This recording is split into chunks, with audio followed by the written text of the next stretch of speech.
What they were doing is trying to get me on the phone to say something incriminating, even though I'm already in prison, though I was beating the case at that point. And there you go.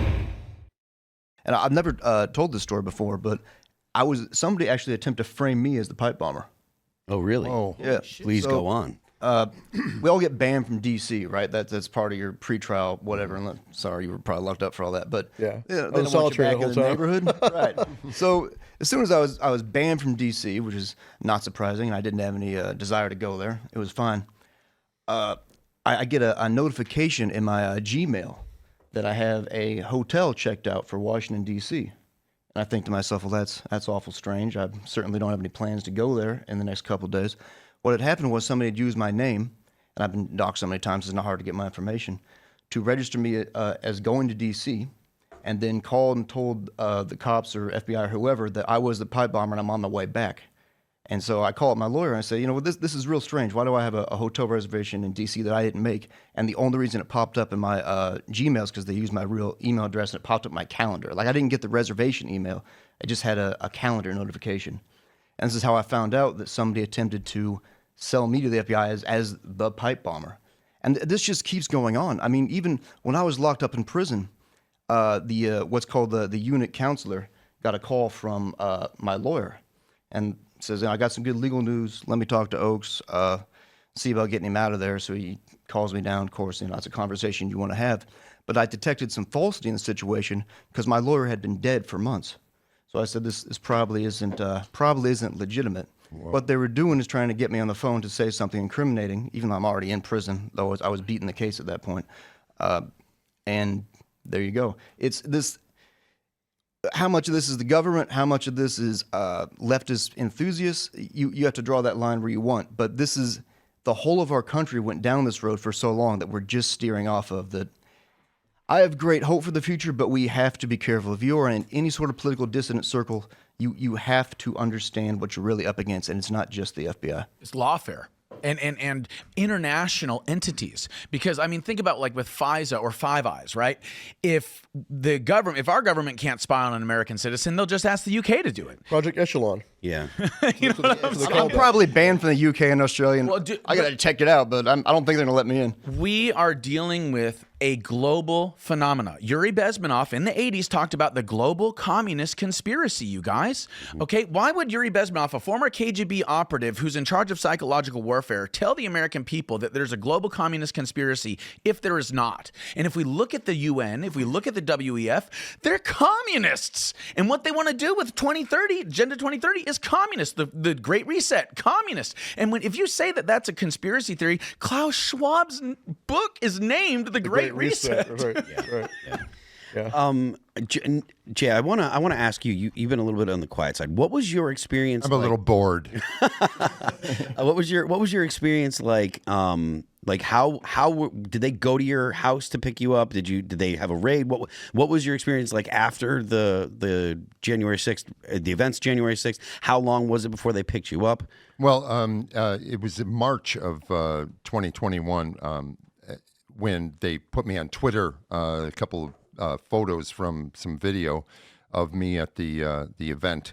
And specified that you're wanted, or? Well, they just said, "Does anyone know who this is?" They have the name of this person wanted in connection with violence at the Capitol and assault on a federal officer.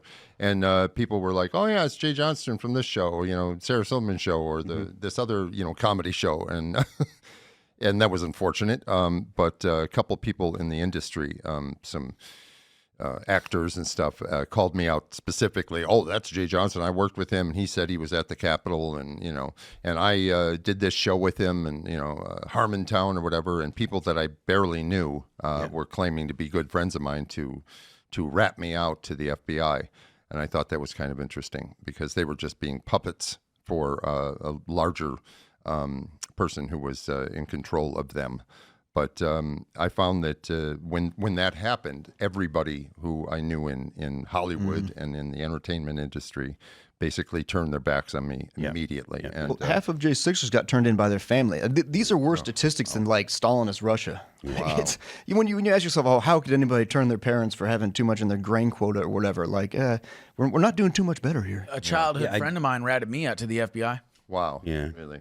I mean, like I said, my background's in the music industry and stuff. So I've whereas I wasn't at January 6th or whatever, but like leading up to it, and and I'd been pretty vocal about my political leanings for a long, long time. So people knew that I didn't fall under the woke category. But I understand what you're saying, where people would just turn their backs on you and start saying, people that were ostensibly friendly with you, or that you were, you'd had, great relationships with, or even positive relationships, would just simply start, trashing you in press and in public. And so I'm very, very familiar with that, but please go on a little bit. It's incredible. I mean, people I worked with 20 years ago who I've known for 30 years, and was very close to. One of them ratted me out, spent a couple hours on the phone with the FBI and turned over text messages and that type of thing. And that person also was very leading and like kind of digging for information, texting me on the day. He found out that I was there, and he's like, "Really, what happened?" And this is someone that you considered a close friend, or yeah, very close friend, and it's terrible. Yeah, it was really a treat. And he, of course, I